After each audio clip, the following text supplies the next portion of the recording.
안녕하세요. 평안하셨습니까? 네. 지난 한 주간 오전 집회가 잘 마쳤습니다. 많이 기도해 주시고 또 함께 해 주셔서 많은 분들이 말씀을 듣고 또 좋은 시간을 가졌습니다. 얼마의 분들이 구원을 받았을 텐데 신앙생활 잘 할 수 있도록 도와주시고요. 또 새로 보이는 얼굴들이 있는데 오시면 친절하게 맞이해 주시고 받아주시면 좋겠습니다. 좌우 앞뒤 인사 좀 할까요? 안녕하세요.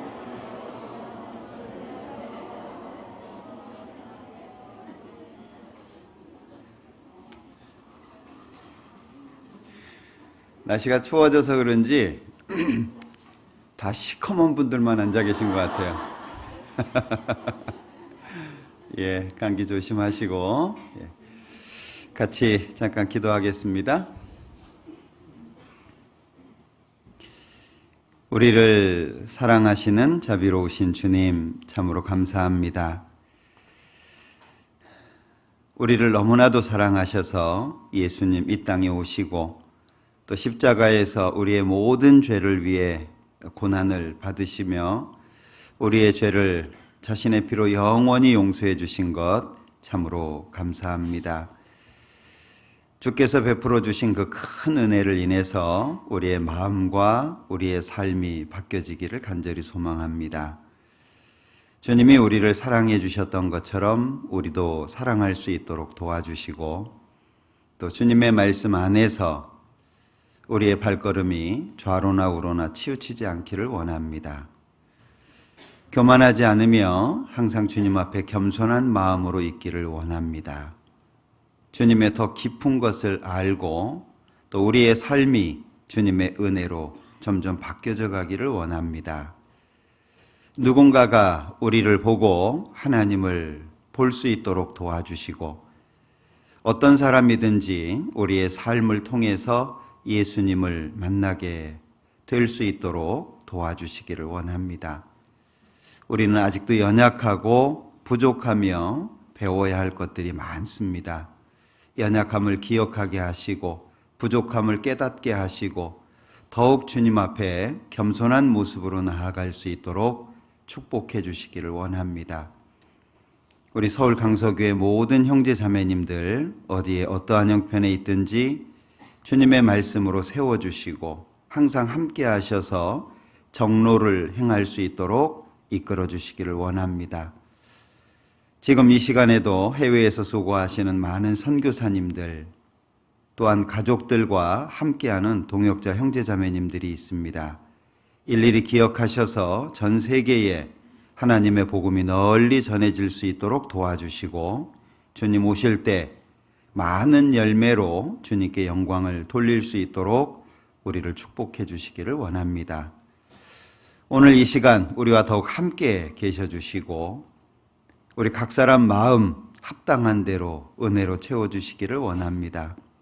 혹여 육신적으로 또는 경제적으로 신앙적으로 어려움을 겪는 분들이 있다면 친히 함께 하셔서 위로해 주시고 그 모든 어려움 가운데에서 주님으로 말미암아 이길 수 있도록 역사해 주시기를 원합니다. 오늘 모든 시간 함께 해주시고 특별히 함께하지 못하는 믿음의 식구들 어디에 있든지 지켜주시고 도와주옵소서.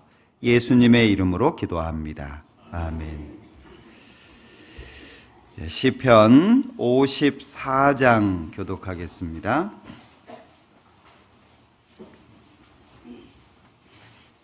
시편 54장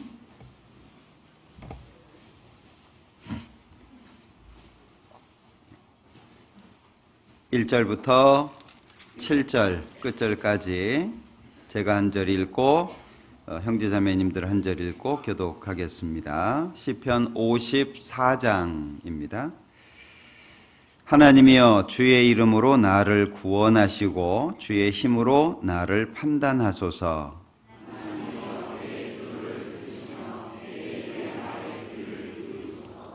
외인이 일어나 나를 치며 강포한 자가 내 생명을 수색하며 하나님을 자기 앞에 두지 아니하였음이니이다.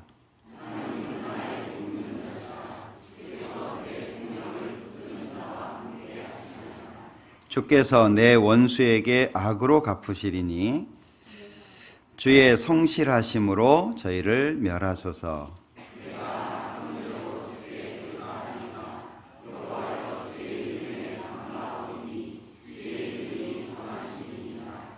같이 읽겠습니다. 대저 주께서 모든 환난에서 나를 건지시고 내 원수가 보응받는 것을 나로 목독해 하셨나이다. 찬양부 찬양해 주시겠습니다. 신약 성경 요한 1서 2장 찾겠습니다.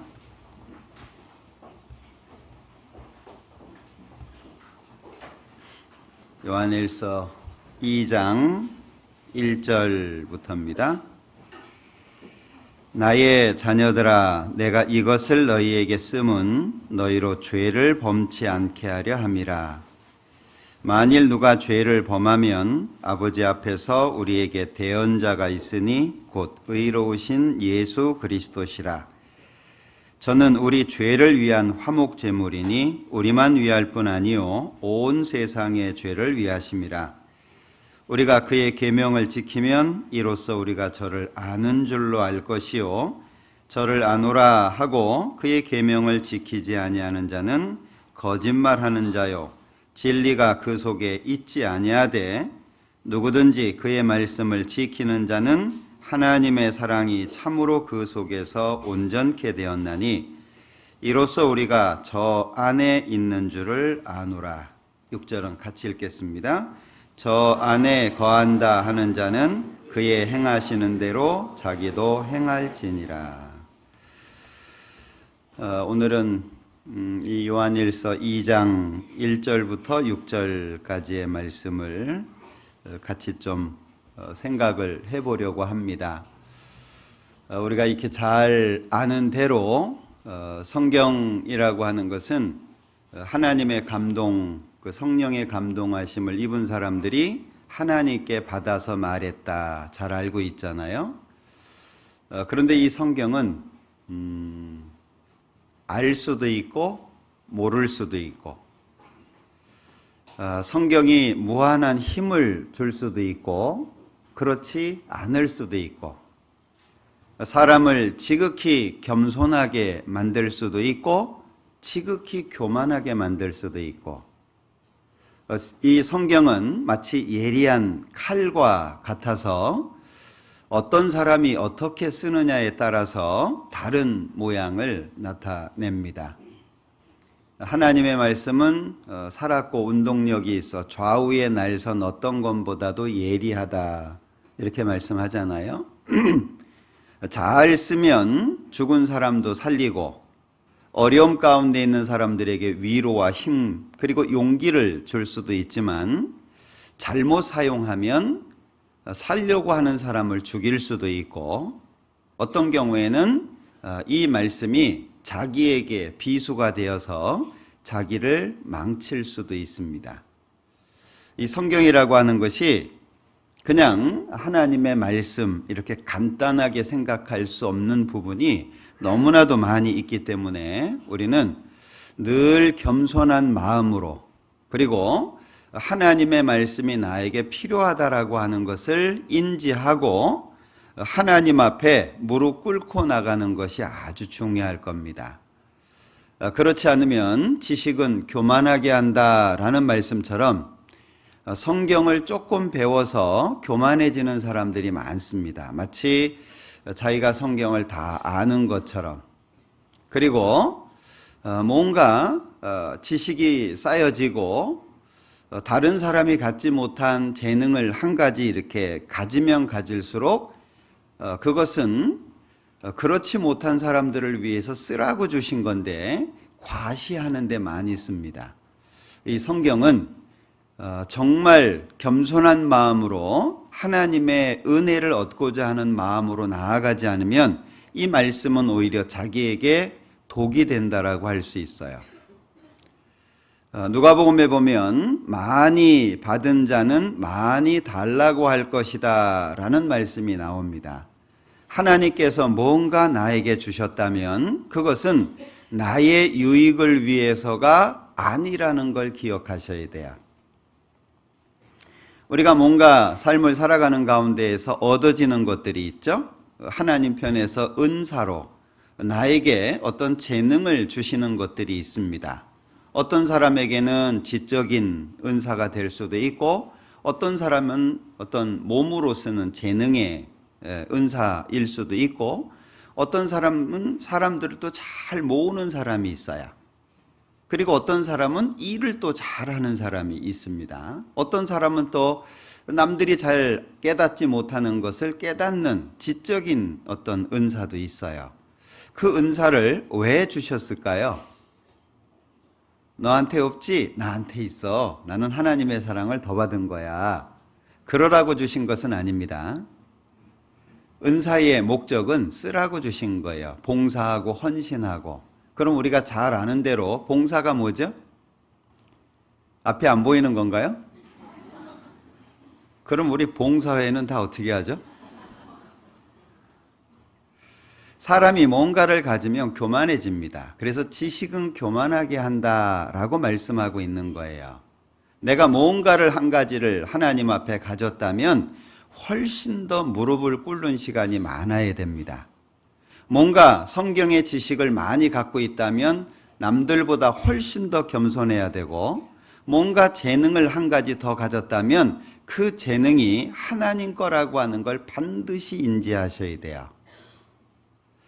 제가 우리 목사님 중에 한 분이 검도를 되게 잘하세요. 검도 유단자입니다. 제 기억으로는 뭐 5단인가 그 다음부터는 뭐 안 땄대요.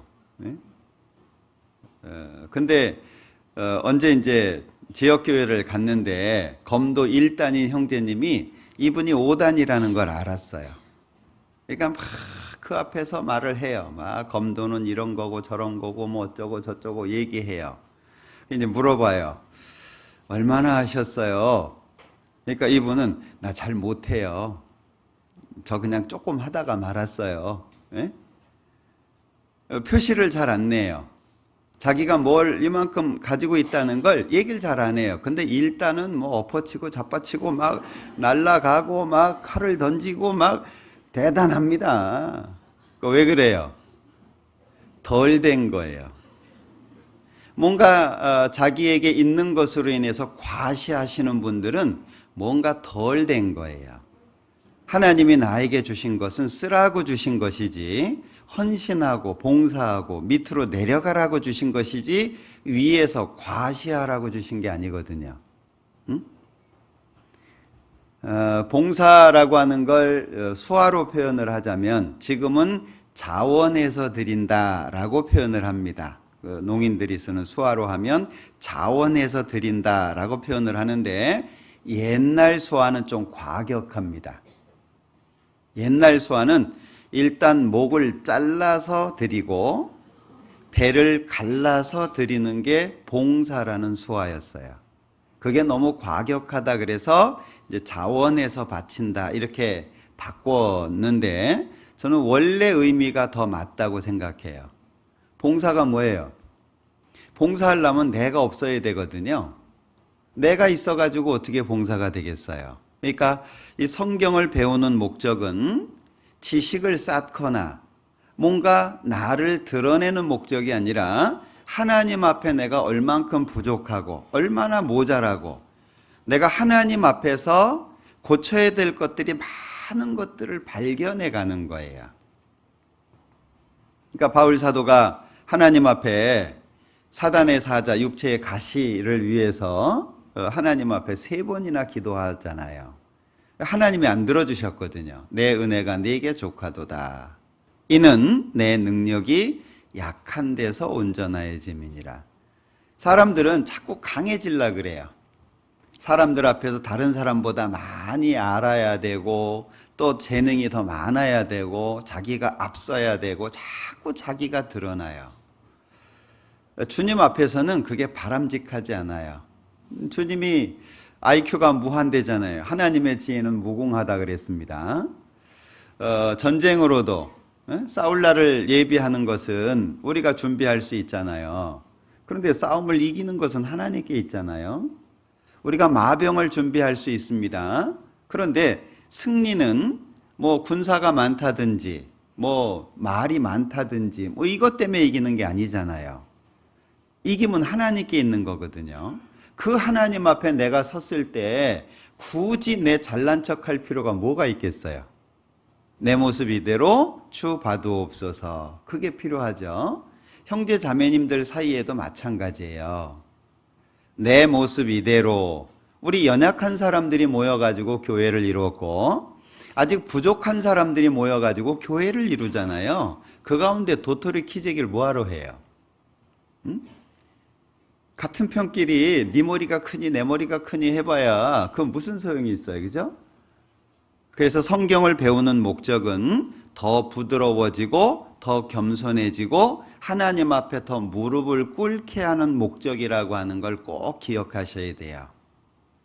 안 그러면은요, 조금 안 것 가지고요, 마치 다 안 것처럼 생각을 하고 사람이 교만해지기 시작하면 끝이 없습니다. 그 교만의 특징 아시나요? 교만의 특징? 간단하게 표현을 하면 나 외에는 아무것도 안 보이는 게 교만이에요. 다시 말하면 다른 사람의 아픔도 다른 사람의 슬픔도 다른 사람의 어려움도 안 보여요. 그리고 내가 최고라고 생각이 돼요. 하나님 앞에 나처럼 잘하는 사람이 어디 있냐 이렇게 생각이 들어요. 그런데 하나님 앞에 가까이 가면 가까이 갈수록 자신의 부족함이 더 보일까요? 자신의 완전함이 더 보일까요? 하나님하고 멀어지면 자기가 완전하다고 생각이 되고 하나님과 가까워지면 한없이 부족합니다. 내 옆에 있는 사람들은 힘들어하는데 나는 그게 안 보여요. 그게 교만한 거예요. 특별히 다른 게 아니더라도. 그래서 성경을 배우는 목적이 있다는 걸 기억하시고 성경을 대하시면 좋겠다 싶습니다. 먼저 요한 1서에 대한 배경을 간단하게 좀 먼저 설명을 드릴게요. 요한 1서는 구원받은 사람들에게 보내진 서신입니다. 이걸 잘 기억하셔야 돼요. 안 그러면 1장 9절에 자백이라는 단어가 나오는데 이 자백이라고 하는 단어의 사용처를 잘 모르게 돼요. 구원받지 못한 사람들도 자백하면 천국 간다고 얘기하잖아요. 이 자백이라고 하는 용어를 어디에 어떻게 써야 되는지를 잘 모르거든요. 자, 이 요한 1서라고 하는 서신은 구원받은 사람들에게 보내진 거고 또 한 가지는 이 당시에 아주 대표적인 이단이 영지주의라고 하는 겁니다. 영은 신령하다는 말이고 지는 지식을 말합니다. 그러니까 구원은 신령한 지식을 통해서 이루어진다라는 그 당시에 가장 보편화되어 있는 대표적인 이단이었다고 얘기를 합니다. 영지주의에서는 영은 신령한데 물질은 악하다. 이게 대표적인 개념이에요. 그 영지주의 안에는 신이 하나님 예수님만 있는 게 아니고요. 한 30가지 됩니다. 그 중에 최하등의 신이 하나님이에요. 왜요? 악한 물질 만들었잖아요. 네? 그 보면 하여튼 머리도 좋아요. 어떻게 30이나 만들어냈는지.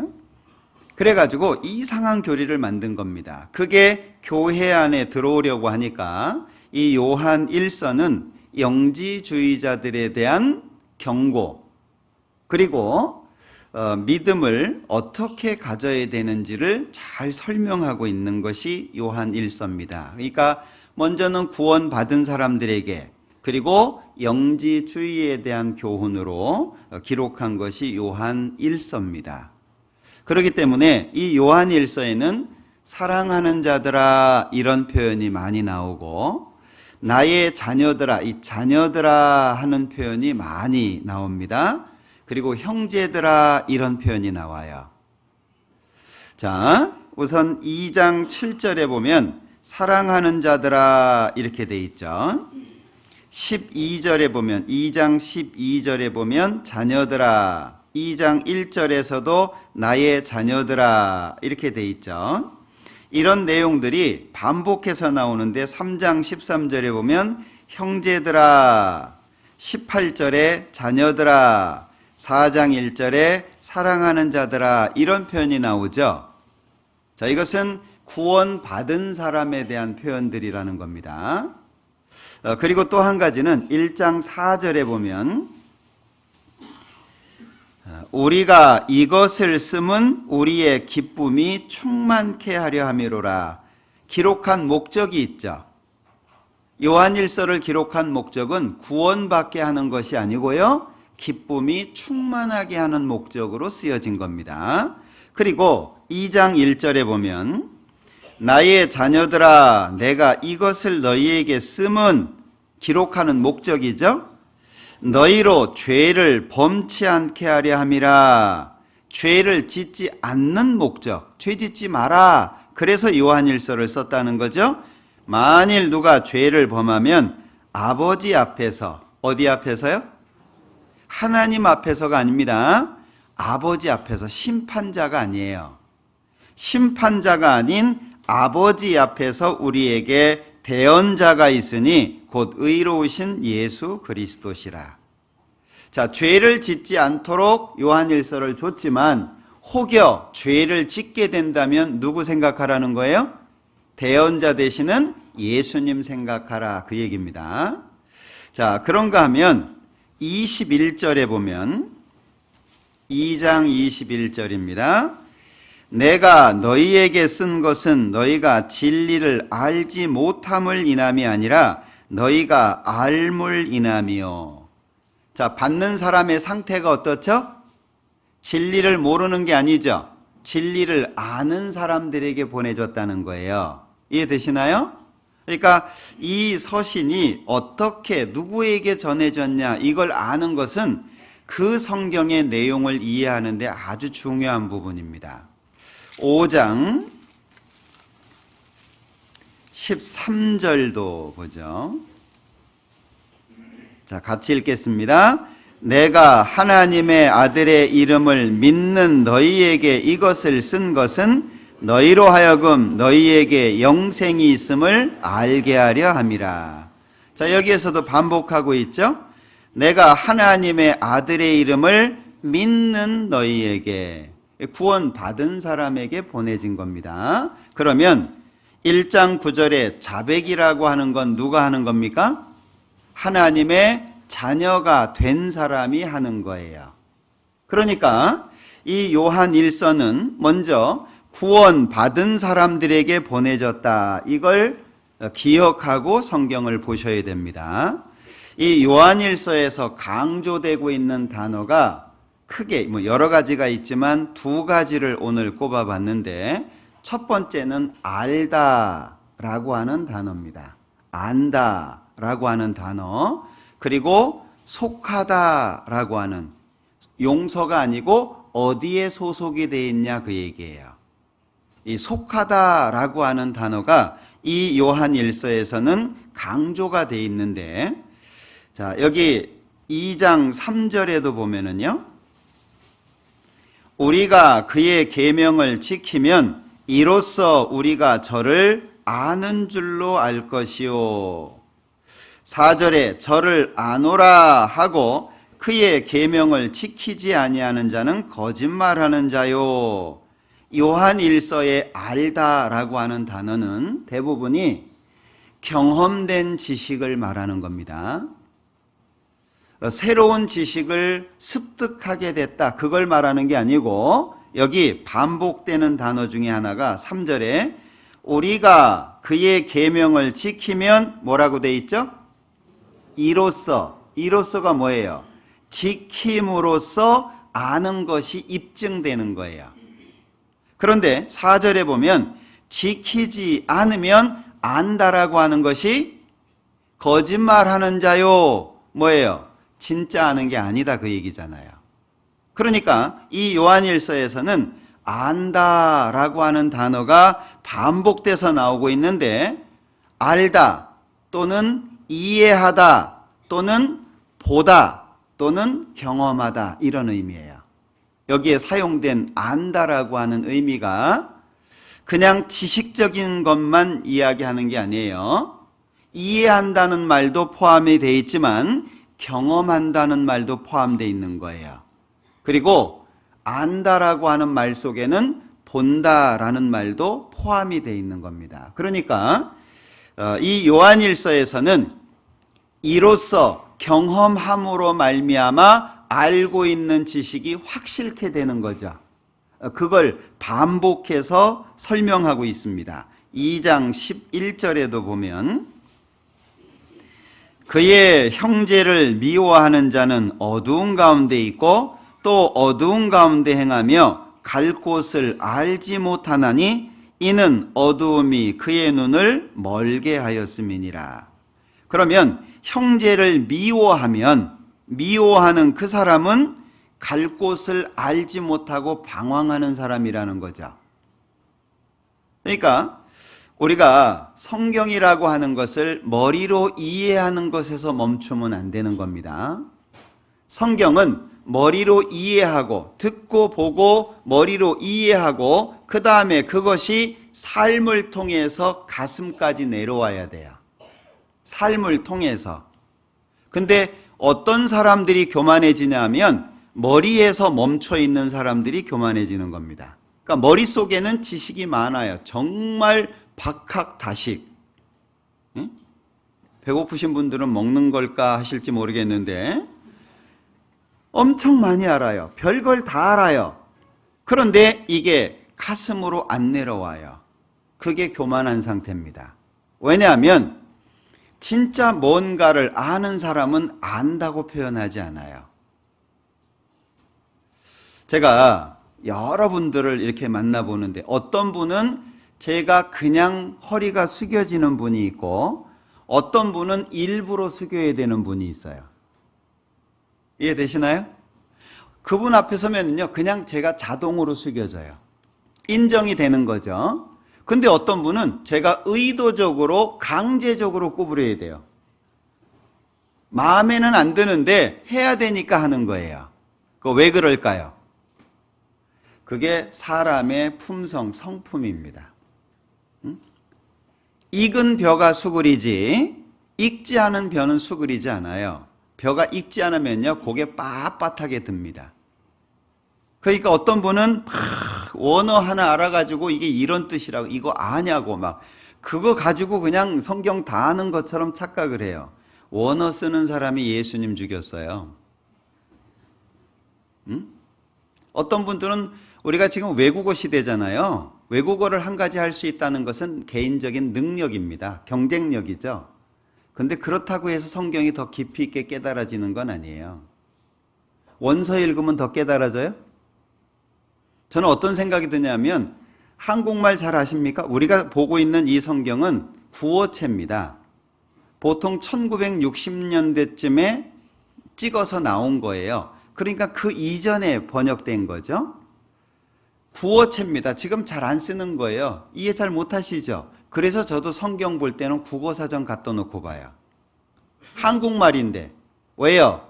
우리가 알고 있는 내용하고 국어사전 찾아서 보면 달라요. 우리말만 충분히 이해해도 성경의 뜻을 이해하는데 부족하지 않습니다.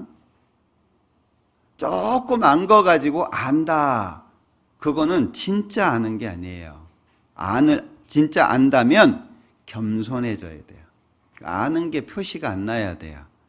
만약에 내가 뭔가를 알고 있는데 그게 표시가 난다면 그게 벌써 교만하다는 냄새예요. 그러면 주변 사람들이 존경하지 않습니다. 우리 제일 싫어하는 사람이 잘난 척하는 사람이잖아요. 그죠? 네? 자, 우리 본문의 내용을 좀 봐야 되는데 그래서 알다라는 말, 속하다라고 하는 말 이게 많이 표현되어 있다. 2장 19절 보죠. 저희가 우리에게서 나갔으나 우리에게 속하지 아니하였나니 만일 우리에게 속하였다면 우리와 함께 거하였으려니와 저희가 나간 것은 다 우리에게 속하지 아니함을 나타내려 함이니라. 이 말씀을 보면 함께 있지만 같은 편이 아닌 분들이 있는 것 같아요. 응? 우리 여기 잡아 놓으시고 에베소서를 한번 볼까요? 4장 13절. 우리가 다 하나님의 아들을 믿는 것과 아는 일에 하나가 되어 온전한 사람을 이루어 그리스도의 장성한 분량이 충만한 데까지 이르리니. 자, 여기 두 가지 말씀하죠. 믿는 것, 아는 일, 지식입니다. 그런데 같이 있는데 똑같은 말씀을 듣는데 어떤 분들은 마음속에 안 받아들이는 분들이 있어요. 뭐 우리 교회라고 다 잘 가르치냐? 우리 교회도 틀리게 가르치는 거 많어. 맞을까요? 우리 집 그렇게 별로 좋지도 않아. 우리 집은 개판이요. 누가 자기 집 그렇게 소개합니까? 뭔가 다른 게 있어요. 그분들은 마귀가 계속 유혹합니다. 우리가 주의해야 될 것은 믿는 것, 아는 것에 하나가 되려고 애써야 돼요. 우리가 이 세상에서 완벽하지는 않습니다. 그러나 하나님이 주시는 은혜 가운데에서 부족하지 않다라고 생각합니다, 저는. 우리가 완전하지 않지만 하나님께서 우리에게 주신 것만으로도 충분히 완벽합니다. 이 땅에서. 무슨 얘기인지 이해되시나요? 내가 신앙생활 하는데, 내 마음을 바꾸는데, 주님을 따라가는데 뭔가 용기를 얻고 위로를 얻고 하나님의 말씀을 통해서 주님을 향해서 나아가게 하는데 부족하지 않다, 그 얘기예요. 뭐가 더 필요합니까? 신학적인 교리가 더 필요합니까? 아니면은 성경에 더 박식한 지식이 필요합니까? 사실 이미 내가 알고 있는 것만 내 마음속에 제대로 이해를 해도 주님 따라가는데 부족하지 않아요. 여러분들 아이들 한 서너 데리고 혼자서 남편도 없이 살림 꾸려나가는 분한테 교리가 뭐 필요해요? 위로돼요? 삼위일체 얘기를 하고 뭐 구원론을 얘기를 하고 인간론을 얘기하고 막 신론을 얘기하고 뭐 이런 거 얘기하면은요 위로됩니까? 전혀 위로 안 됩니다. 간단한 거, 단순한 거, 하나님이 당신과 함께 있다, 하나님이 위로하신다, 하나님이 도와준다, 그런 게 위로가 되지. 그러니까 사람의 마음이 하나님 편으로 딱 고정되잖아요. 사실 많은 게 필요하지 않아요. 하나님을 향해서 나아가는 발걸음에 많은 지식이 필요한 게 아닙니다. 그런데 하나님 반대편으로 서잖아요. 하나님을 향해서 나아가는 건 별로 중요하지 않아요. 자기를 드러내는 것이 많아져야 돼요. 그러니까 막 이거저거 남들이 찾지 않는 거, 이 목사님이 가장 자주 말씀하시는 것이 특별한 얘기하지 말아요.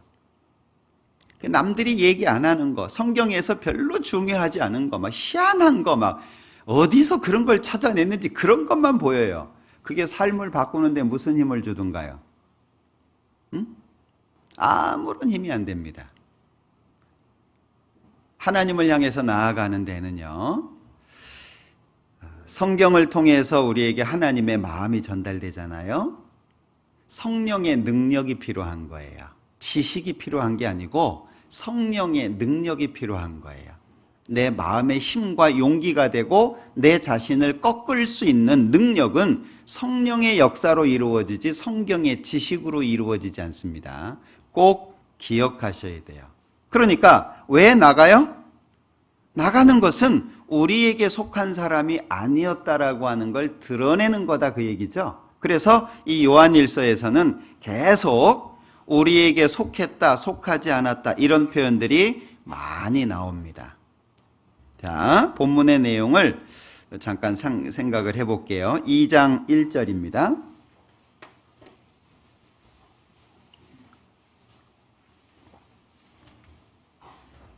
2장 1절. 나의 자녀들아, 내가 이것을 너희에게 쓰면 너희로 죄를 범치 않게 하려 함이니. 이 말씀은 마음속에 잘 기억하셔야 됩니다. 구원을 받은 사람들이 신앙적인 기준을 자기 스스로 낮춰요. 하나님은 그렇게 하시지 않았습니다. 하늘에 계신 너희 아버지의 온전하신 것 같이 너희도 온전하라. 그게 영어 성경에는 퍼펙트로 돼 있어요. 완전하라는 얘기예요. 우리 완전할 수 있나요? 아유, 사람이 어떻게 그렇게 살 수 있어? 그렇게 살려고 해야 돼요. 그게 하나님의 뜻이에요. 우리는 물론 하나님처럼 완벽하게 살지 못합니다. 그렇다고 해서 우리가 이 땅에서 하나님이 정해놓으신 기준을 내려가지고 그 기준에 맞춰서 살까요? 인간이 어떻게 그럴 수 있어? 사람은 그렇게 못해. 에이, 그냥 나 정도면 과연 그럴까요? 하나님이 정해놓으신 기준은 절대 바뀌지 않습니다. 내가 그렇게 살려고 애를 써야 돼요. 그런데 주의하셔야 될 게 있어요. 내가 사는 것과 옆 사람이 사는 것은 조금 다른 문제예요. 아까 교만에 대해서 잠깐 말씀드렸는데, 주님을 위해서 열심히 사는 사람들에게 자연스럽게 생기는 교만이 다른 사람을 지적하고 판단하는 거예요. 넌 왜 안 해? 나는 이렇게 하고 있는데 넌 왜 안 해? 그게 열심히 사신다는 분들에게 오는 자연스러운 교만이에요. 자, 하늘에 계신 너희 아버지의 온전하신 같이, 자비하신 것 같이 너희도 자비하고 온전해라. 그 말씀은 누구한테 하신 건가요? 나한테 한 거예요. 나한테. 옆 사람 판단하라고 주신 말씀이 아니고요, 나한테 주신 거예요. 그러니까 옆 사람이 중요한 게 아니고 내가 주님을 향해서 그렇게 살아가는 게 중요하죠. 그리고 옆 사람에 대한 것은 다른 말씀이에요. 그게 세계명이에요. 옆 사람한테 야, 나는 이렇게 살고 있어. 넌 왜 그렇게 안 살아? 나처럼 살아야지. 그렇게 하라고 하신 건 아니라는 거죠. 그러니까 여기 죄를 범치 않게 하려 함이라, 죄에 안 지려고. 어느 부분에? 모든 부분에. 그러니까 말하는 거, 행동하는 거 다 고쳐야 돼요. 애 써야 돼요. 아이, 뭐 앞에서 설교는 저렇게 하지만 내가 어떻게 저렇게 하냐, 말도 안 돼요. 그거는 그리스도인이기를 포기하는 거예요. 구원받은 사람이 특징이 있죠. 특징. 에스겔 36장에 보면 이 단단한 마음이 바뀌어져 가지고 부드러운 마음이 된다 그랬는데, 나나주에 보면 돌 같은 마음이 고기 같은 마음으로 바뀐대요. 돌은 딱딱한 거죠. 고기는 부드러운 거잖아요. 구원받은 사람의 특징은 부드러운 거예요. 강한 게 아니에요. 왜 그렇게 강하죠? 예수님이 강하셨으면 우리 예수님 앞에 어떻게 가요? 예? 막 고집도 세고 막 기준도 강하고 막 다른 사람, 구원받아서 시간이 흘러가면 흘러갈수록 부드러워져야 돼요. 계속 부드러워져야 돼요. 강한 것은 내적인 기준입니다. 안 되는 건 안 되는 거예요. 그건 자기 기준이에요. 하나님 앞에 세워진. 자기한테는 무한하게 부드러워요. 안 되는 것도 되고, 되는 건 원래 되는 거니까 되고, 남들한테 얘기할 때는요, 그러지 마 그래 놓고 자기한테 할 때는요, 다 해. 예? 그게 뭔 기준이에요 도대체? 제가 구원받고 청년 시절에 한참 문제가 됐던 것이요, 같은 지역에서 교회를 나갔던 저보다 먼저 구원받은 청년 자매가 있었어요. 저한테 왜 그랬는지 저한테 늘 볼 때마다 이방 결혼은 안 됩니다. 제가 이방 결혼하게 생겼는지 만날 때마다 이방 결혼 안 됩니다, 안 됩니다. 그렇게 얘기를 하시는 거예요. 한두 번은 그런가 보다 했는데 계속 얘기하니까 기분이 나쁘더라고요. 근데 그분이 이방 결혼을 했어요.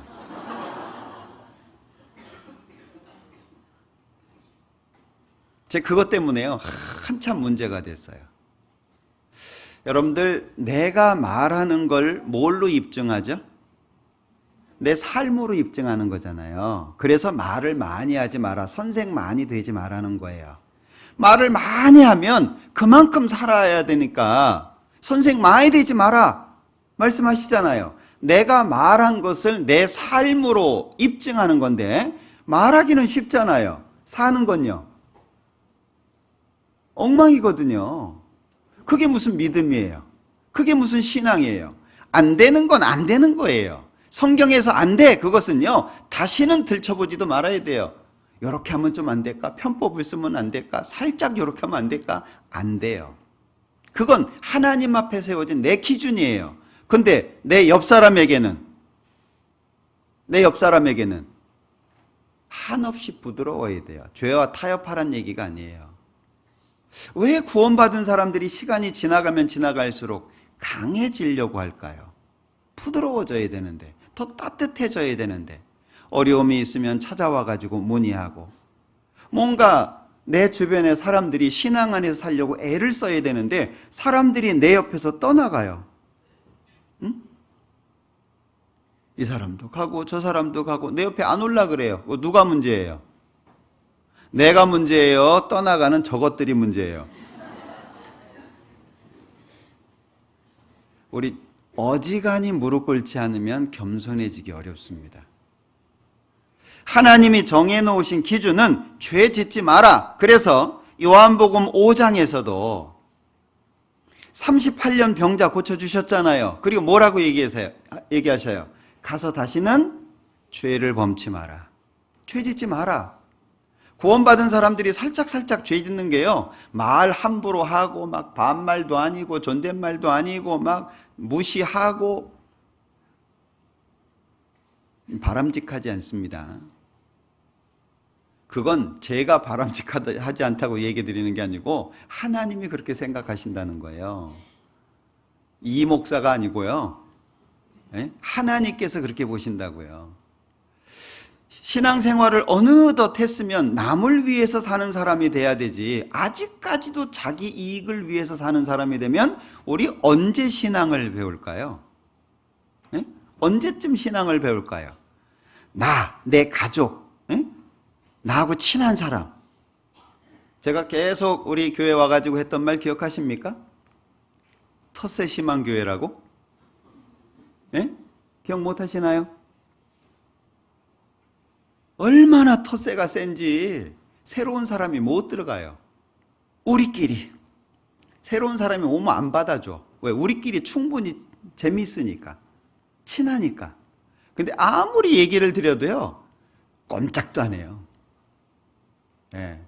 그리고 오히려 그 텃세를, 세력을 확장시켜요. 쟤들보다 우리가 나야지. 제가 이 자리에서 말씀을 드리는데, 봉사할 때 개인이 요청하지 마세요. 희한합니다. 그걸 어디에서 도대체 배우셨는지. 봉사하려면요, 친한 사람 가서 야 일로 와, 우리끼리 여기 하자. 그런 건 없습니다. 담당 전사님한테 요청을 하시고 담당 전사님이 저하고 논의를 하고 그 다음에 당사자하고 교제하고 그 다음에 봉사 위치를 정합니다. 어느 날 보면 찬양대 앉아 있어요. 저하고 얘기도 안 했는데. 어느 날 보면 찬양대에서도 없어졌어요. 봉사가 그런 거예요? 하고 싶으면 하고 하기 싫으면 안 하고? 절대 그러지 마세요, 앞으로. 저 불편해질까 봐 얘기 안 하는 거예요. 이런 얘기하면 불편하잖아요, 그죠? 근데 이런 건 기본적으로 지켜야 되는 거 아니겠어요? 얘기하기 전에. 그러니까 죄를 짓지 마라. 이거는요, 우리가 뭐 나가가지고 사기를 치겠어요? 누구 뒤통수를 치겠어요? 아니면 뭐 세상에 나가가지고 막 독하게 살려고 하겠어요? 여기에서 말하는 죄가 뭐예요? 우리 보고 살인하지 마라 그러겠어요, 하나님이? 너 사람 죽이면 안 돼. 너 구원받은 사람이 사람 죽이면 절대 안 된다. 그런 얘기겠습니까? 신앙인으로서 걸리는 모든 걸 말하는 거잖아요. 신앙적인 거, 성령께서 내 안에 계셔가지고 불편할 수 있는 거, 그러니까 아주 작은 부분부터 시작되는 거잖아요. 죄 짓지 마라. 요한복음 8장에서도 잘 알죠? 간음 중에 잡힌 여인에게 예수님 말씀하시잖아요. 너를 정죄하는 자들이 있냐? 없습니다. 나도 너를 정죄하지 않을 테니까 가서 다시는 죄를 범치 마라. 구원받게 하신 목적이 뭐냐? 죄 짓지 말아예요. 응? 근데요, 잘 삐지죠. 네? 여러분들 세상에서 교수면 교회 안에 들어와서도 교수인가요? 그런 생각하면 절대 안 됩니다. 세상에서 사장이면 교회 안에서도 사장인가요? 세상에서 교수도 교회에 오면 형제입니다. 자매고. 우리 찬양대 같은 경우에도 뭐 믿음으로 하는 거죠. 전문가가 누가 안 계신 것 같아요. 성악 전공하신 분 없죠? 그래도 우리가 충분히 믿음으로 감동하잖아요. 그죠? 감동 받으시죠? 믿음으로. 충분히. 그리고 잘했다고. 오늘 은혜가 됐다고. 어떤 사람도 찬양 그따위로 해가지고 내가 마음이 상했다고 이런 사람 없어요. 그게 찬양이냐고. 근데 세상 교수들은 그렇게 얘기합니다. 만약에 성악가 교수가 우리 찬양대 보면 뭐라 그럴까요? 예? 뭐라고 할 것 같아요, 교수가 오면? 옛날에 그랬어, 옛날에. 100년에 한 번 나오니 많이 그런 그 유명하신 성악가 한 분이 우리 서울교회 지휘를 한 적이 있어요. 나중에 성악가 협회 회장도 하고 그러셨더만. 찬양대를 다 그만두는 거예요. 왜? 이분은 믿음으로 가는 분이 아니잖아요. 그러니까 학교에서 학생 가르치듯이 막 하는 거예요. 그러니까 다 그만둬. 예. 결국에 그분이 그만뒀죠. 그러니까 또 찬양대가 쭉 많아져요. 왜? 우린 믿음으로 가잖아요. 믿음으로. 세상에서 뭘 하든지 교회 안에 들어오면요, 납작 엎드려야 돼요. 예? 교수도 형제고 사장도 형제고, 세상에서 뭘 하든지 세상에서 가지고 있는 그거 가지고 교회 안에 와가지고 그러면은요, 저부터 안 받아줍니다. 예, 그건 바보짓 하는 거예요. 그래서 죄를 범치 마라, 이 기준을 정확하게 기억했으면 좋겠다. 우리의 기준은 가능하면 죄를 안 짓는 거예요. 그러려고 노력하는 거예요. 그래서 우리가 필요하잖아요. 나 하나가 아니라. 자, 2장 1절 다시 봅니다. 나의 자녀들아, 내가 이것을 너희에게 쓰면 너희로 죄를 범치 않게 하려 함이니, 만일 누가 죄를 범하면 아버지 앞에서 우리에게 대언자가 있으니 곧 의로우신 예수 그리스도시라. 자, 죄를 짓지 않게 하는 것이 큰 목적인데, 만일 누가 죄를 범하면 혹 죄를 범할 수도 있다는 거죠. 왜냐하면 우리는 구원을 받을 때 죄를 안 짓도록 개조가 된 게 아니잖아요. 죄를 지을 수 있는 가능성을 가지고 있어요. 기질을 여전히 가지고 있어요. 그거 인정하셔야 됩니다. 선줄로 생각하면 넘어질까 조심하라는 말씀이 뭐예요? 나는 언제든지 죄를 질 수 있는 연약한 존재라고 하는 걸 기억하고 사는 게 아주 중요합니다. 그래야 조심할 수 있어요. 우리 겁이 많아야 됩니다. 구원받은 사람들이 겁 없으면 어떻게 해요? 예전에요, 어떤 청년 자매가요, 우리는 하나님이 아버지인데 막 새벽에 다녀도 괜찮다고 막. 진짜 그래요? 우범 지역 막 다니고, 예? 저 홍대 앞으로 그냥 막 새벽에 다니고 막 그래도 괜찮아요? 큰일 날 소리입니다. 하나님이 지켜주시는 거 틀림없지만 그렇다고 해서 남용하면 안 돼요. 내가 얼마나 연약한 존재고 죄에게서 멀어져 있지 않으면 언제든지 내가 죄를 지을 수 있는 존재라고 하는 걸 기억할 때 내가 조심해요. 그 가운데 하나님이 도와주시는 거예요. 하나님이 도와주신다고 해가지고 막 오만 방자하게 하면 안 됩니다. 공부도 안 하면서 막 대학 붙을 거라고 착각하면요, 당장 떨어져요. 하나님 그런 거 안 붙여줍니다. 만일 누가 죄를 범하면 혹 죄를 안 지려고 하는데, 잘 살려고 하는데, 하나님 뜻대로 살려고 하는데 실수할 수 있고 유혹받을 수 있고 믿음의 시험을 받을 수 있잖아요. 죄를 지었을 때에는 기억해야 될 분이 있다는 거예요. 누구죠? 예수님. 왜? 대언자예요, 대언자. 자, 우리 여기 대언자라고 돼 있는데 중재자 또는 위안자 또는 변호자 이렇게 말할 수 있습니다. 나를 대신해서 변호해 주시는 분이에요. 아버지 앞에서 나를 변호해 주는 거예요. 예? 아이고 하나님, 얘가 잘 살려고 하는데 실수한 거예요. 예? 얘 마음은 그렇지 않아요. 하나님, 얘 하나님 사랑하는 마음이 있어요. 예? 하나님이 나를 변호해 준단 그 예수님이 변호해 준다는 얘기죠. 자, 그런데 왜 예수님을 기억해야 되냐? 예수님의 대속과 예수님이 내 대신 죽으셨다라고 하는 사실과 너무나도 큰 대가를 지불한 것이 있기 때문에 그런 거예요. 우리는 십자가를 자주 봐야 됩니다. 네? 십자가를 늘 봐야 돼요. 내 대신 죽으신 예수님을 봐야 되고 예수님이 받으신 그 고난을 계속 봐야 돼요. 그래야 내 마음이 예수님 쪽으로 계속 간다 그 얘기예요. 만약에 그렇지 않으면은요, 우리의 마음은 금방 딱딱해지고 세상에서 하나님 안 믿는 사람처럼 살 수도 있어요. 여러분들, 예수님이 못 박히신 것이 감사합니까? 예수님이 내 대신 죽으신 것이 감사하신가요? 얼만큼이나요? 그게 문제거든요. 얼만큼이나 감사하냐 그 얘기예요. 내 생명과 맞바꿀 정도로 감사하냐, 아니면 조금 감사하냐. 이게 왜 중요하냐면 우리의 신앙의 삶 속에 나를 하나님께로 가지 못하게 하는 장애물들이 있어요. 오늘도 제가 인터넷 신문을 이렇게 보면서 요즘에 게임을 많이 하잖아요. 응? 30대가 또 많이 한다네요. 30대가.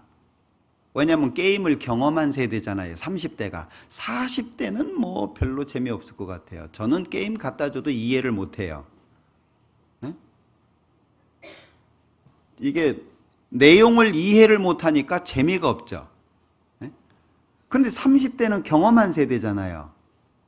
자료에 보니까 하루에 게임하는 시간이 5.52시간으로 나왔어요. 하루에 평균으로. 그러면 더 하는 사람도 있겠죠. 그거보다 덜 하는 사람도 있을 거고. 그러면 더 하는 사람은 하루 종일 하는 사람도 있겠죠. 우리가 하나님을 향해서 나아가는데 내 발걸음을 장애하는 요인들이 있어요. 돈이 될 수도 있고 건강이 될 수도 있고 어떤 취미가 될 수도 있고 뭔가 있어요. 그거 어떻게 이겨낼 거예요? 안 하면 되지. 간단한 문제가 아니에요. 왜요? 이게 보통 즐긴 게 아니에요. 나를 안 놔요. 거머리도 이런 거머리가 없어요. 떼냈다 싶으면 또 붙어 있어요. 이 문어발처럼. 이쪽 떼냈는데 저쪽이 붙어 있고 저쪽 떼냈는데 이쪽이 붙어 있고 막 안 떨어집니다. 그거 어떻게 이겨낼 거예요? 하나님이 지금 내가 살고 있는 집 가져가시면 어떻게 하실 거예요? 하나님이 지금 나와 같이 살고 있는 내 아이 하나 가져가시면 어떻게 하실 거예요? 내 건강 반쪽 못 쓰게 하시면 어떻게 할 거예요? 응? 뭐 하나님이 그렇게 하신다는 얘기는 아니지만 만약에 하나님이 개입하셔서 내가 반신불구가 됐어요. 어떻게 하실 거예요? 우리가 신앙의 예산이 너무 적다는 거 아십니까? 신앙의 예산이. 그러니까 죄하고 구별이 안 되는 거예요. 왜 죄하고 안 떨어져요? 막 간증할 때는요, 막 주님을 위해 살아야죠. 뭐 내일이 문제인가요? 내가 망하더라도 주님 따라가야 되죠. 그래 놓고 일할 때는요, 야, 먹고 살아야지. 사람인데 어떻게 맨날 교회당만 가냐? 그럼 자기가 한 말을 자기가 부인하는 거죠. 거짓말로. 구원받은 사람은 그렇게 하면 안 돼. 그래 놓고 자기가 해요. 죄를 짓지 마라. 이건 우리 삶의 기준입니다. 그러면 죄하고 구별될 수 있는 힘이 뭐냐? 그게 바로 예수님이 나를 대신해서 죽으셨다는 것과 갚을 수 없는, 비교할 수 없는 대가를 지불하셨다는 것을 늘 기억하는 거예요. 응? 내년 임원 지금 정리하고 있는데요. 제가 담당 전사님들한테 구역 임원들 좀 논의해보라고 그랬어요. 저하고 이제 교제를 또 하게 될 겁니다. 이제 뭐 임원 얘기를 하면은요, 이래서 안 되고 저래서 안 되고 요래서 안 되고. 그거 볼 때 되면요, 진짜 마음 답답해요. 네? 주님을 위해서 살고 싶은 마음이 없는 것 같아요. 왜냐하면 내 이유가 너무 많아요. 구원받아서 5년 이상 되신 분들은 다 봉사해야 됩니다. 만약에 구원받아가지고 5년 이상 된 봉사 안 하면요, 놀고 먹는 거잖아요. 그럼 신앙생활 뭐 하는 거예요? 놀러 다니는 거죠. 봉사할 사람이 없어요. 참 미안하죠. 사람은 이렇게 많은데. 네? 왜요? 깊이 관여하기 싫은 거예요. 그냥 적당한 선에서 그냥 내 마음 다치지 않고 신앙생활 하고 싶은 거예요. 여러분들, 주님이 나를 대신해서 죽으셨다는 거, 그리고 말할 수 없는 것으로 내 대신 대가를 지불하셨다는 것, 이거요 정말 내 마음속에 커져야 됩니다. 그래야 주를 위해서 죽기도 하고 살기도 하지. 주를 위해서 죽어요? 어떻게 죽어요? 아니, 내 집 하나도 못 버리고 내 몸 하나도 못 버리는데 어떻게 목숨을 버려요? 그건 거짓말이죠. 네? 죄를 범치 마라. 이거 그냥 농담 아닙니다. 이건 우리 삶의 가장 큰 지침이 돼야 돼요. 죄를 범치 마라. 죄 안 지려고 애쓰셔야 됩니다. 그리고 죄와 피 흘리기까지 싸워야 됩니다. 그렇지 않으면요, 우린 타협하는 것이 점점 많아질 수밖에 없어요. 자, 죄를 짓지 않게 하려고 이 말씀을 하고 있습니다. 그런데 혹 실수로, 혹 어떤 마귀의 유혹으로, 때로는 감당할 수 없는 시험 때문에 넘어진다. 죄를 범했을 때 기억해라. 뻔뻔스러워지라는 게 아닙니다. 그럴 수 있다는 걸 말하는 거예요. 넘어질 수 있고 실수할 수 있다는 걸 말씀하는 거죠. 그때 꼭 기억해라. 예수님을. 왜? 죄 짓고 나면 예수님 멀어지거든요. 양심의 가책이 크면 클수록 하나님하고 멀어지지 가까워지지는 않습니다. 그때 기억해라. 널 위해서 죽은 분이 있고 말할 수 없는 대가를 지불해 주신 분이 있다. 그거 기억해라. 왜? 그래야 다시 일어서서 주님 앞에 나올 수 있어요. 그게 없으면 우리는 죄 가운데에서 또는 반복된 죄 가운데에서 주님 앞에 죄송해서 못 나와요.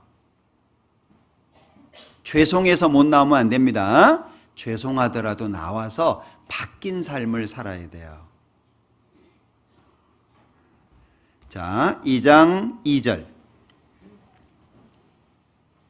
저는 우리 죄를 위한 화목제물이니 우리만 위할 뿐 아니요 온 세상의 죄를 위하심이라. 저는 예수님은 우리 죄를 위한 화목제물이다. 하나님 앞에 지내는 제사가 몇 가지가 있죠.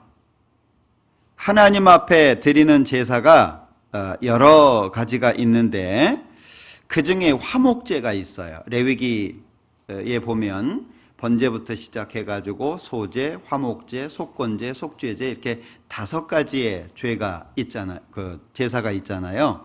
그리고 제사를 지내는 방식이 4가지가 있어요. 화제가 있고, 화제, 불로 태워서 드리는 제사가 있고, 그 다음에 요제라는 게 있어요. 요제 기억하시나요? 요는 흔든다는 겁니다. 제물을 들어서 흔드는 거예요. 그 다음에 거제가 있죠.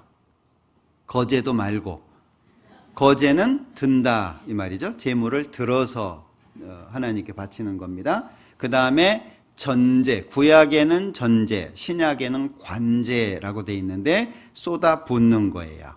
쏟아 붓는 거죠. 그러니까 바울 사도가 내가 관제와 같이 벌써 죽을 때가 됐다는 걸 표현하고 있잖아요. 그러니까 쏟아서 붓는 거예요. 그런 이제 제사 방식이 있는데 화목제는 친해지려고 드리는 거예요. 하나님과의 화목을 위해서 바쳐지는 제물을 화목제물이라고 말하는데 여기 우리 죄를 위한 화목제물이죠.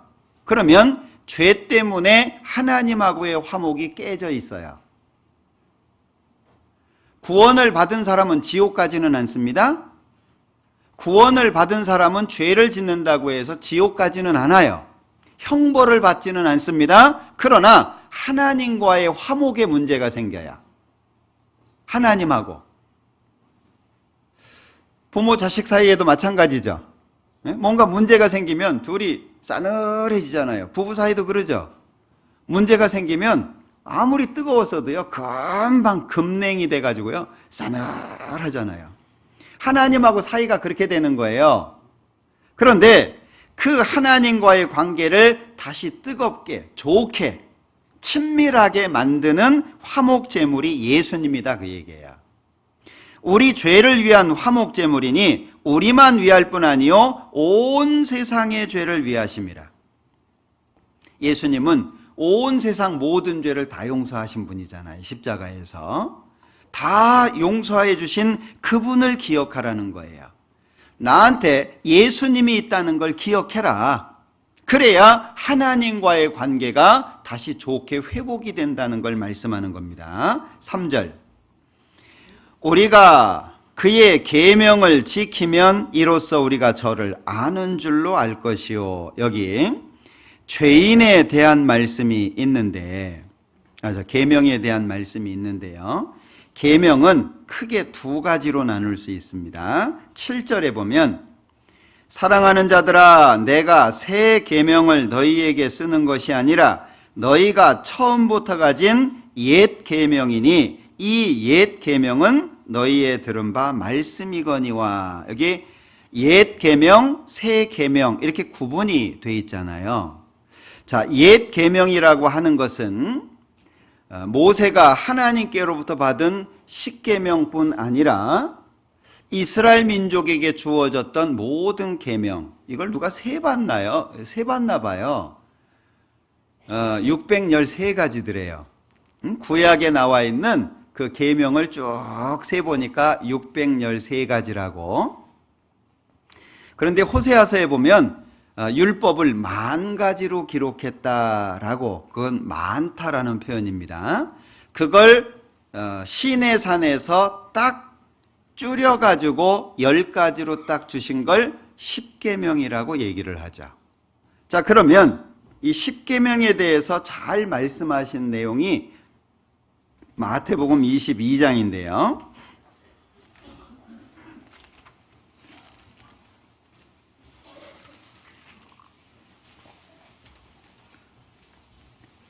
마태복음 22장 34절, 예수께서 사두개인들로 대답할 수 없게 하셨다함을 바리새인들이 듣고 모였는데 그 중에 한 율법사가 예수를 시험하여 묻되 선생님, 율법 중에 어느 계명이 크니까?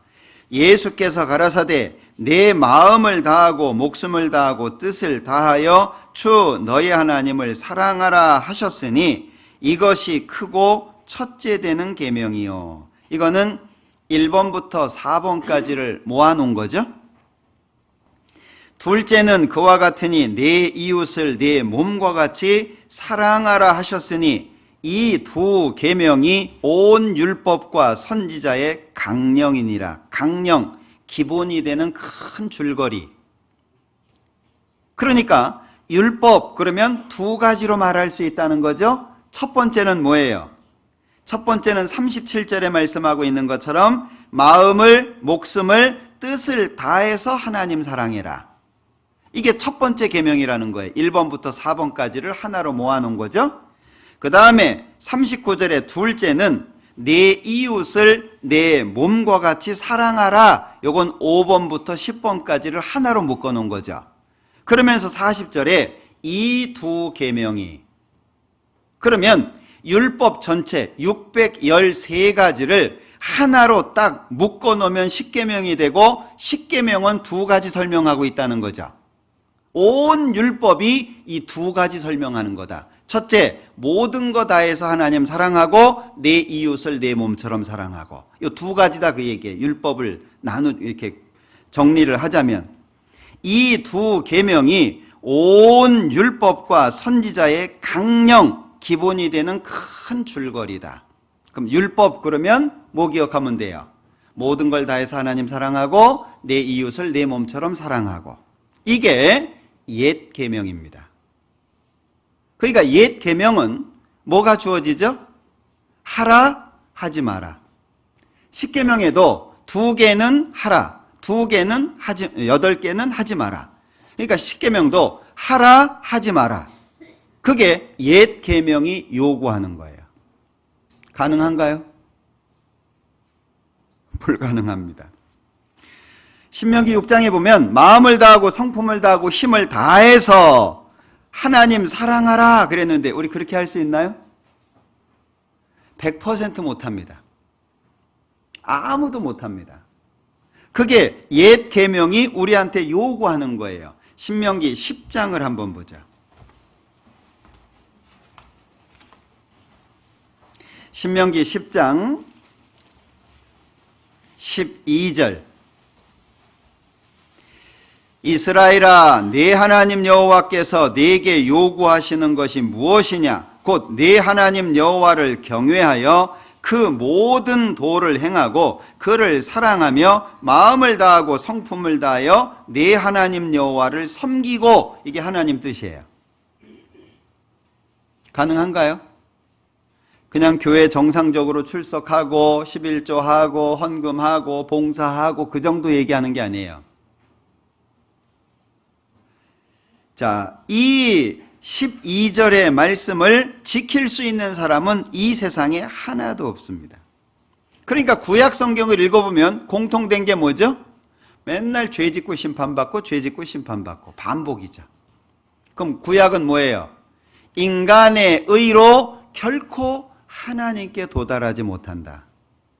인간의 의로는 결코 의로워질 수 없다. 그게 구약 성경이에요. 그 결론이 뭐예요? 예수님 보내줄게.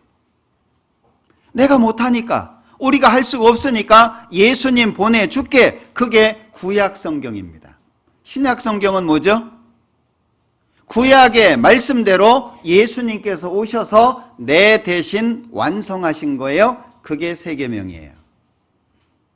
그러니까 옛 계명은 우리한테 요구하는 거죠. 레위기에 보면은요, 부지 중에 범하여도 허물이라 벌을 당할 것이라고 말씀합니다. 내가 모르고 저질렀는데, 전혀 죄라고 인지하지 못하고 죄를 졌어요. 난 몰라요. 그래도 벌 받는다 그 얘기예요. 어떻게 지킬 거예요? 우리 못해요. 그게 하나님의 기준이에요. 그러니까 예수님 보내주마, 그것이 구약 성경을 한마디로 요약한 거죠. 구약, 약속이잖아요. 신약, 새로운 약속이죠. 예수님께서 이 땅에 오셔가지고 구약의 모든 하나님의 명령을 십자가에서 완성하셨습니다. 그게 새 계명입니다. 그걸 구분해서 지금 말씀하고 있는 거예요. 로마서 3장을 한번 보자.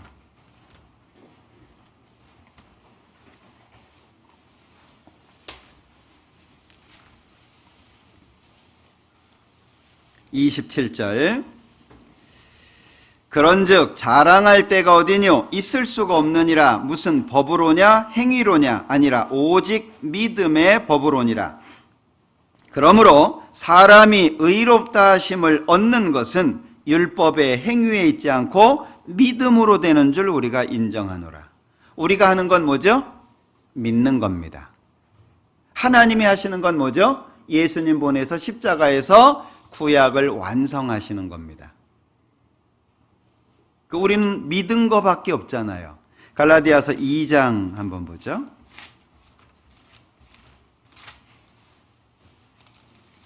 갈라디아서 2장 16절. 사람이 의롭게 되는 것은 율법의 행위에서 난 것이 아니요 오직 예수 그리스도를 믿음으로 말미암는 줄을 아는 거로.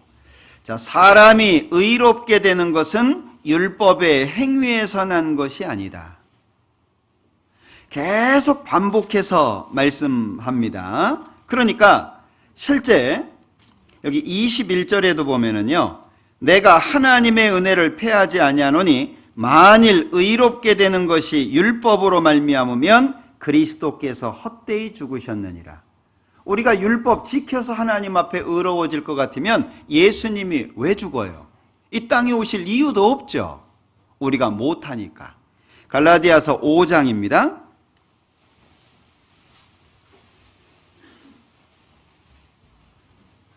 4절. 율법 안에서 의롭다함을 얻으려 하는 너희는 그리스도에게서 끊어지고 은혜에서 떨어진 자로다. 우리는 율법을 통해서 의로워지지 않습니다. 예수님의 십자가를 통해서 의로워지는 거예요. 그래서 우리에게 믿음이 필요한 겁니다. 요한복음 13장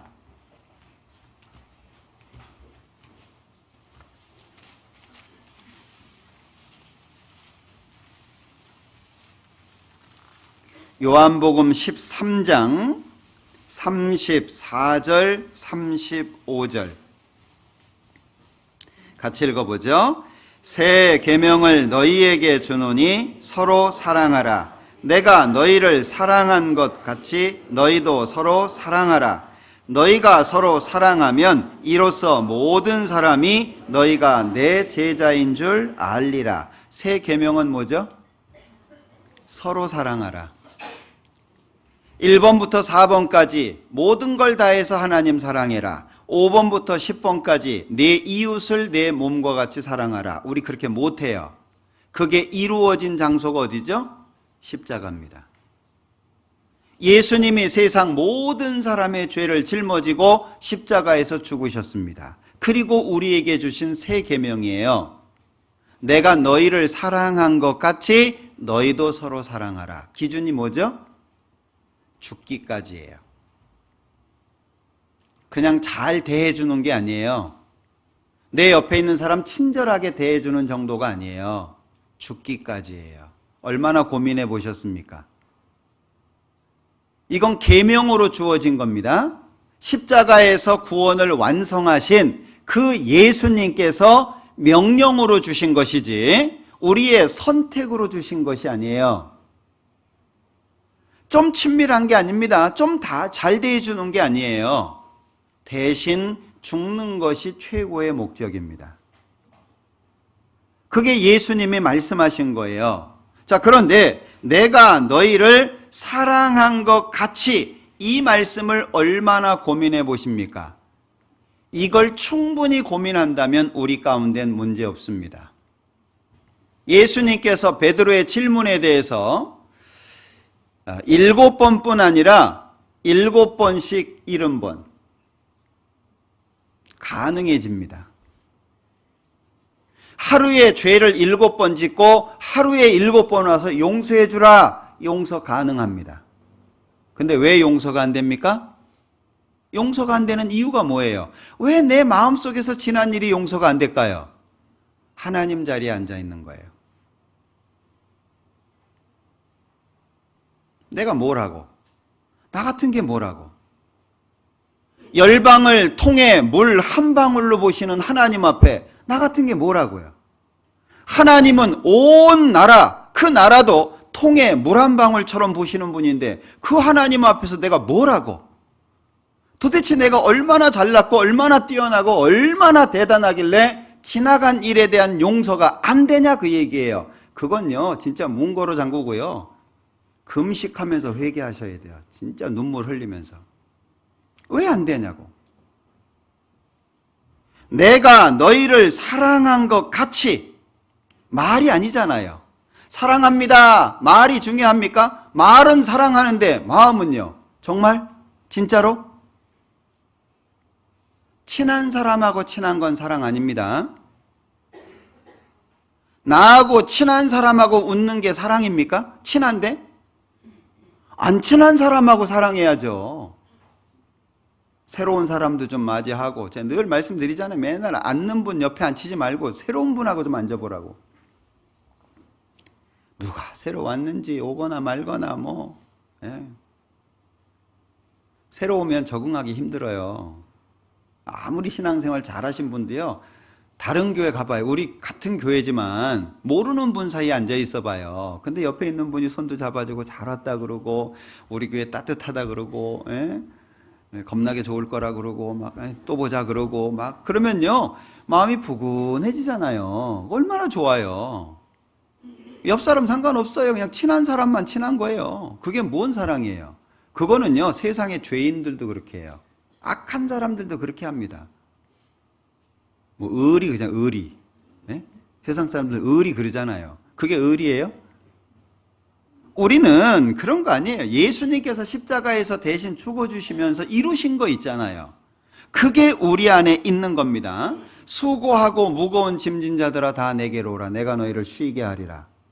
그런데 그 예수님께서요, 우리를 초청하신 거잖아요. 나는 마음이 온유하고 겸손하니 나의 멍에를 메고 내게 배우라. 왜 내게 배우라 이러셨어요? 내 멍에는 쉽고 내 짐은 가볍다고 하셨어요. 가벼워요?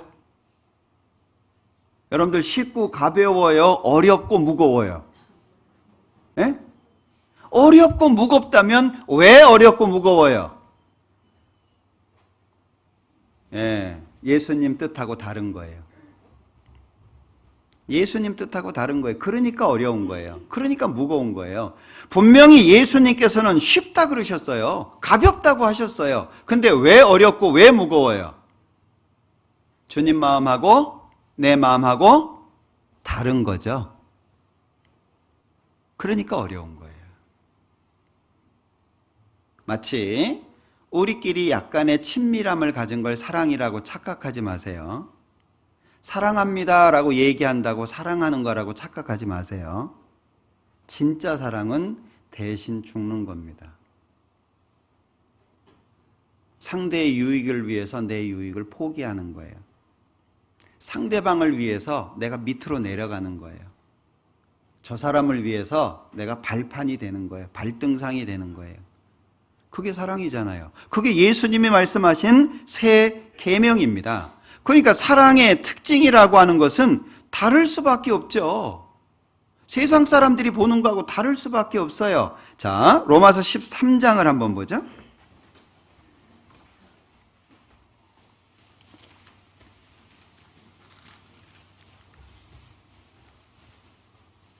(10절입니다) 같이 읽죠. 사랑은 이웃에게 악을 행치 아니하나니 그러므로 사랑은 사랑이 율법의 완성이래요. 어디에서 완성됐습니까? 십자가에서. 예수님이 완성하신 거예요. 그게 우리한테 있는 거예요.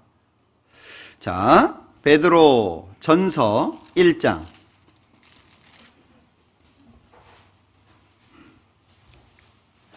22절입니다. 너희가 진리를 순종함으로 너희 영혼을 깨끗하게 하여 거짓이 없이 형제를 사랑하기에 이르렀으니 같이 읽죠. 마음으로 뜨겁게 피차 사랑하라. 자, 이 말씀은 너는 사랑할 수 없지만 그래도 사랑해라 이 말씀 아니죠. 너는 지금 현재 사랑할 수 없는 상태인데 그럼에도 불구하고 사랑해라 이 말씀이 아니에요. 사랑할 수 있게 만들어 놨으니까 사랑해라 그 얘기잖아요. 있는 거 써먹어라 그 얘기잖아요. 있는 거 누리라는 말이잖아요. 있어요. 내 안에 진리를 순종함으로 예수님이 내 죄를 영원히 용서한 걸 마음속에 받아들임으로 말미암아 충분히 사랑할 수 있게 돼 있어요. 주님이 그렇게 만들어 놨습니다. 그거 쓰라는 얘기잖아요. 근데 왜 못 쓰죠? 그거 왜 못 써요? 뭐 몰라서 못 쓸까요? 고기도 먹어본 사람이 먹는다고 사랑도 해본 사람이 하는 거예요. 사랑을 못 받아본 사람은 사랑하기 어렵습니다. 그래서 구원받지 않은 사람들은 주님을 사랑하기 어려운 거예요. 왜냐하면 사랑을 받았을 때 위로가 되고 힘과 용기가 돼서 기쁘죠. 사랑이 내게서 나아갔을 때에는요, 주님으로부터 더 큰 사랑이 오기 때문에 그 경험이 있죠. 내 안에 있는 사랑을 남에게 넘겨주면 반드시 나는 비어야 돼요. 그만큼의 사랑이 비어야 돼요. 그 이상 채워지는 기쁨이 있어요. 네? 요강 갖다 놓으셨어요?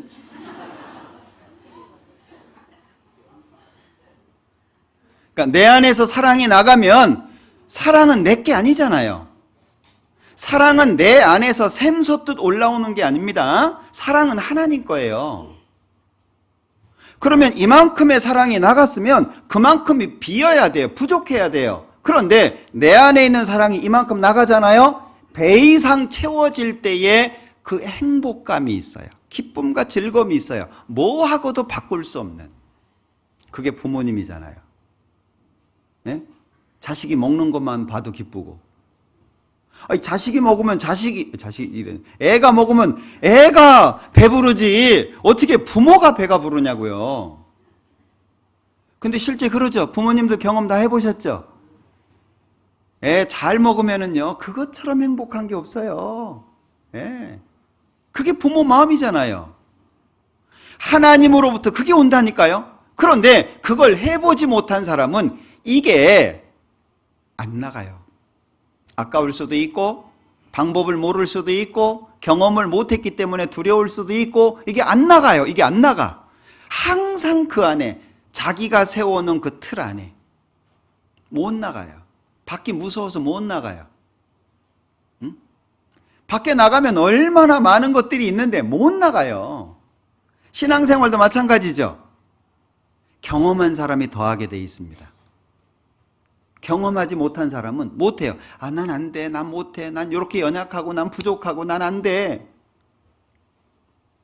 하나님은요? 하나님은 무능력자죠, 그럼. 그죠? 하나님 아무 능력 없는 분이에요. 왜? 나 하나도 움직이지 못하니까요. 정말 그럴까요? 우리가 발을 내밀면 하나님의 무한한 능력이 뒤따라간다는 거 아십니까? 내 발이 옮겨지면 하나님의 능력이 뒤따라가고, 내가 말 한마디를 하면 성령의 역사가 나타난다는 거 아십니까? 내가 혼자 있는 게 아니고 내가 가는 곳마다 하나님께서 함께 계시고 함께 역사하시고 함께 움직이신다는 거 기억하십니까? 우리가 누군데요? 그냥 교회 다니는 사람이에요? 그냥 예수 믿는 사람이에요? 주님이 나와 함께 계십니다. 요한복음 12장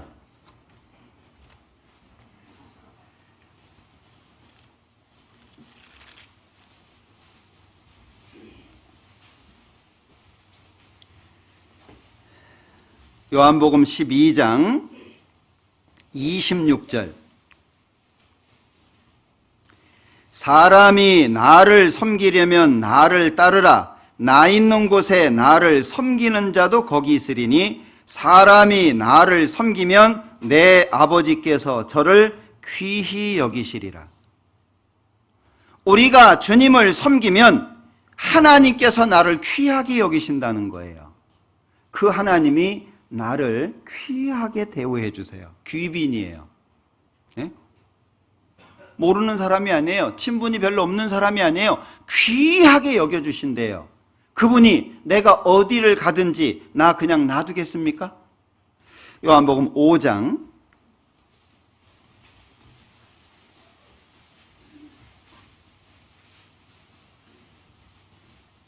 23절입니다. 이는 모든 사람으로 아버지를 공경하게 하는 것 같이 아들을 공경하게 하려 하심이라. 아들을 공경치 아니하는 자는 그를 보내신 아버지를 공경치 아니하느니라. 반대죠. 주님을 섬기면 주님이 계신 곳에 같이 있어야 돼요. 그러면 주님이 귀하게 여기셔요. 그런데 주님을 공경하지 않으면 하나님도 그 사람을 귀하게 여기지 않을 거예요. 왜? 우리가 예수님을 공경하지 않는다는 건 하나님을 공경하지 않는다는 것과 같은 거예요.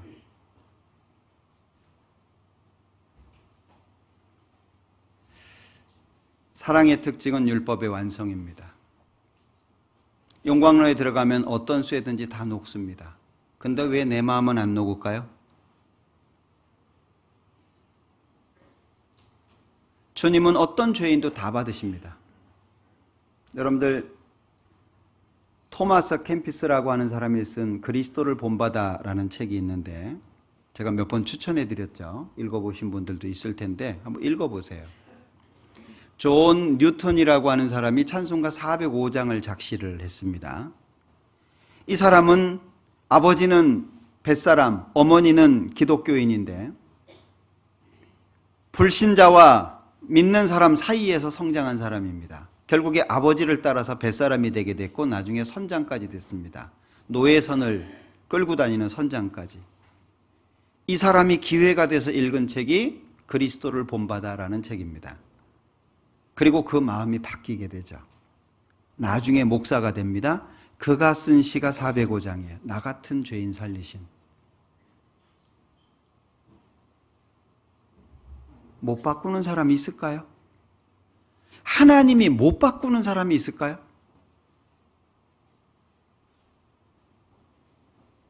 내 알량한 자존심이 있어요. 꺾이지 않으려고 하는 자존심이 있어요. 끝까지 주님 앞에 안 놓으려고 하는 그게 있어요. 그걸 탁 풀어놓고 주님 앞에 내놓으면 얼마나 자유함 가운데 새로운 삶을 살 건데 끝까지 안 버리려고 하는 것이 있는 거예요. 사랑이라고 하는 것이 율법의 완성입니다. 베드로전서 4장에 보면 사랑은 허다한 죄를 덮는다 그랬어요. 근데 왜 우리는 그 사랑이 있는데도 그 죄를 못 덮을까요? 넘치는 사랑이 있는데, 비교할 수 없는, 말할 수 없는 사랑이 있는데, 사랑은 언제까지든지 떨어지지 않고, 사랑은 덕을 세우고, 사랑은 모든 허물을 가리우고 허물을 덮어줄 수 있는 게 사랑인데, 그게 우리 안에 있는데 왜 나는 남을 덮어주지 못하며 왜 우리 안에 있는 사랑은 나를 바꾸지 못할까요? 누구 문제라고 생각하세요? 신앙은 그래서 고민을 많이 해봐야 돼요. 그래서 묵상이라고 하는 것이 그리스도인에게는 아주 중요합니다. 자신을 뒤돌아보고 오늘 하루를 뒤돌아보고 혹시 내가 하나님 앞에 실수한 게 있는지 잘못한 게 있는지 말씀을 읽을 때도 그 말씀을 앞에 두고 그 말씀 앞에 자신을 비춰보면서 뒤돌아보는 시간이 반드시 필요합니다. 신앙은 그냥 생겨지지 않기 때문에 그래요. 요한복음 14장 보죠.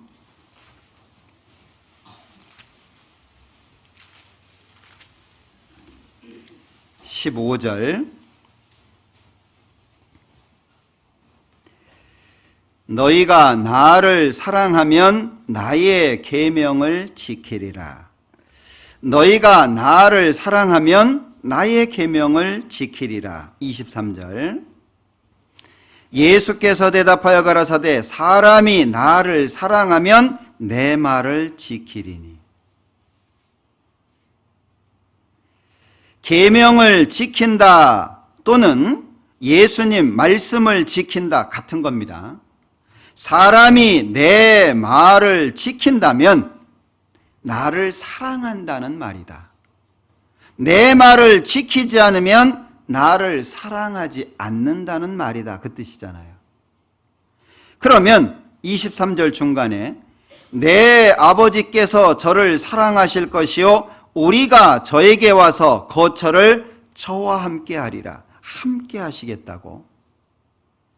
그러면 결국에 내 삶을 뒤돌아봐서 내가 계명을 지키고 주님의 말씀을 지키고 있는지 그 계명이 뭐죠? 새 계명을 말하는 겁니다. 새 계명. 새 계명 뭐죠? 서로 사랑하라. 옛 계명은 우리가 못 지킵니다. 예수님처럼 못하니까. 그래서 예수님이 대신 지켜주신 거예요. 그리고 우리한테 주셨어요. 사랑할 수 있는 힘을 넣어줬으니까 마음으로 뜨겁게 피차 사랑해라 라고 우리한테 주신 거예요. 그 사랑을 많이 끄집어내야 돼요. 응? 내가 먹을 거 옆 사람 주고, 우리끼리 말고, 우리끼리 배 터지게 먹어봐야 뭐 할 거예요 그거. 지금 뭐 우리 시대에 먹는 게 부족합니까? 우리끼리 좀 넓게 나가가지고, 어머니도 청년들 지금 잘해주고 있는데요, 봉사해서 청년에 생각해주고 청년에서 봉사에 생각해주고 서로, 그죠? 서로 생각해주면은요 걱정할 거 없잖아요. 나를 옆 사람이 걱정해주고 내가 옆 사람을 걱정해주고 그러면 내가 걱정하는 것보다 훨씬 좋은 분위기잖아요. 그냥 우리끼리, 그 우리끼리 해가지고 뭐 하려고. 요한 1서 2장 다시 보죠.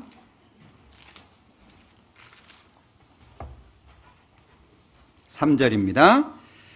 우리가 그의 계명을 지키면 이로써 우리가 저를 아는 줄로 알 것이요 저를 아노라 하고 그의 계명을 지키지 아니하는 자는 거짓말하는 자요 진리가 그 속에 있지 아니하되. 자, 여기에서 말하는 계명이 뭔지 아시겠죠?